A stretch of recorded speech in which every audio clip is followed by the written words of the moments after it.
Vous aurez d'abord besoin d'un morceau de carton. Du tissu de votre choix, je vous recommande de prendre un tissu pas trop mince ou pas trop transparent. Un cadre, celui-là, je l'ai pris au Dollarama pour seulement 1 $.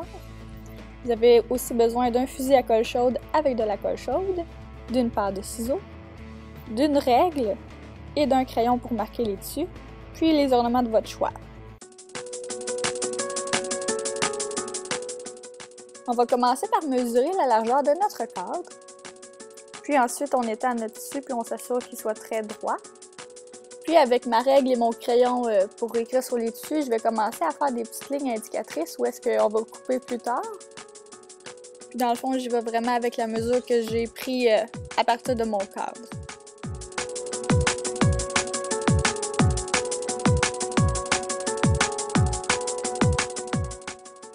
Ensuite, je viens calculer ici la longueur de mes bandes. Dans le fond, c'est vraiment à votre choix, mais je vous recommande de prendre plus long que plus court parce que s'il y a quelque chose, vous pouvez toujours revenir plus tard pour le couper plus court. Puis moi, dans le fond, pour votre information, la hauteur que j'ai prise, c'est de 27 cm, puis ma largeur, c'était 8,5 cm.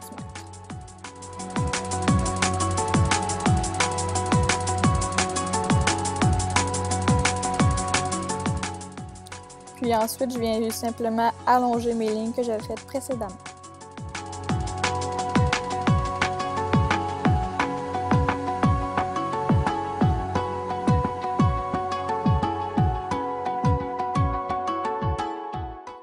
Puis ensuite, on va tout simplement venir couper chacune de nos bandes.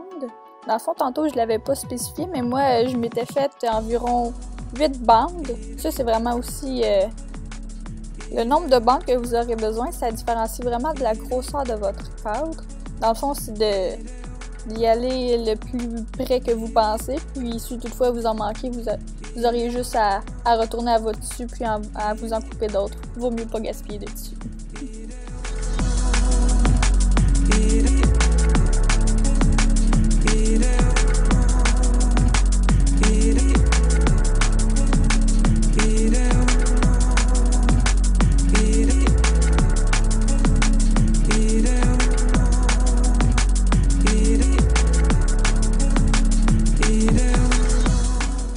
Donc, c'est le résultat final pour nos bandes de tissu.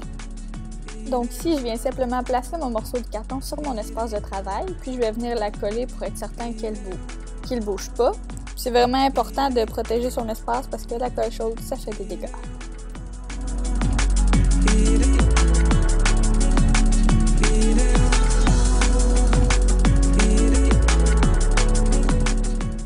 Donc, on va commencer par prendre notre première bande de tissu. C'est important de la mettre à l'envers. Dans le fond, c'est le côté qu'on ne verra pas parce que c'est là qu'on va mettre la colle, puis on ne veut pas voir la colle parce que c'est pas très beau.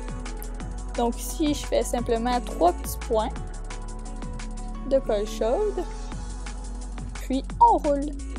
C'est comme faire des sushis, c'est très facile. Sauf qu'on les mange pas.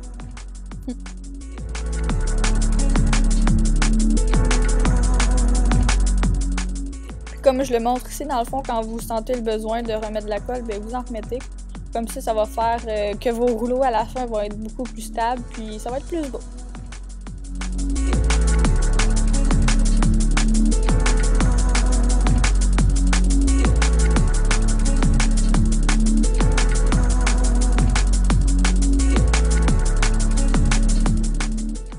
Puis on répète l'étape jusqu'à ce qu'on arrive à la fin complètement de la bande. Puis on va faire la même chose pour toutes nos bandes.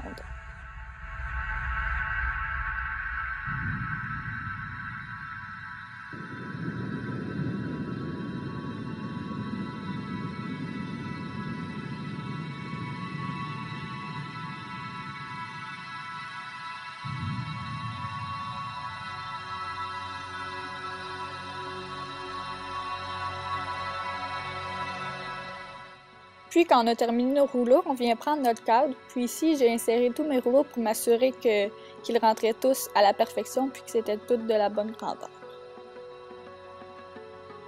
Donc après ça, j'ai vu que mes rouleaux n'étaient pas tous de la bonne longueur, qu'ils n'étaient pas tous beaux. Donc on vient couper les excès pour les rendre plus beaux. Maintenant, on vient reprendre notre cadre encore une fois. Puis on va vraiment venir coller nos rouleaux cette fois-ci en faisant une ligne de colle horizontale.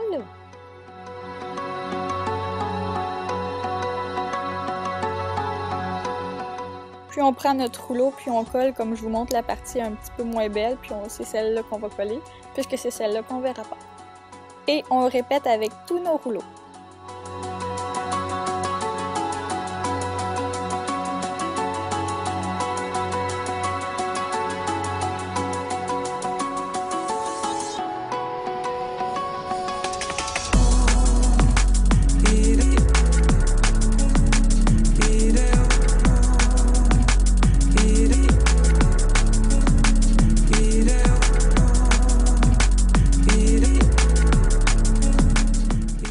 Donc voici les résultats après avoir collé tous nos rouleaux. Vous pourriez arrêter là, mais moi je préfère rajouter des petits ornements. Donc là je prends des vieux colliers.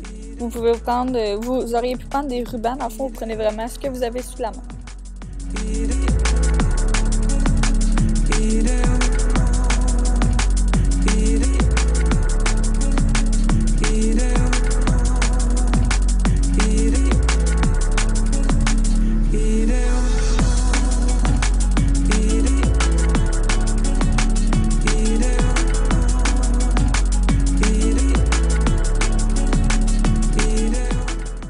Donc c'est le résultat fini après avoir tout collé mes petits morceaux de collier.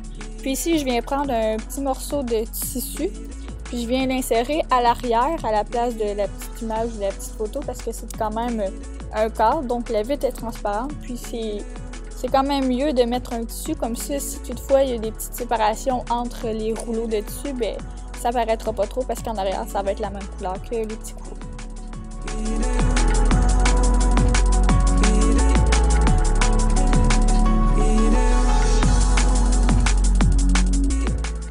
Donc tout ce qu'il vous reste à faire maintenant, c'est d'insérer vos bagues.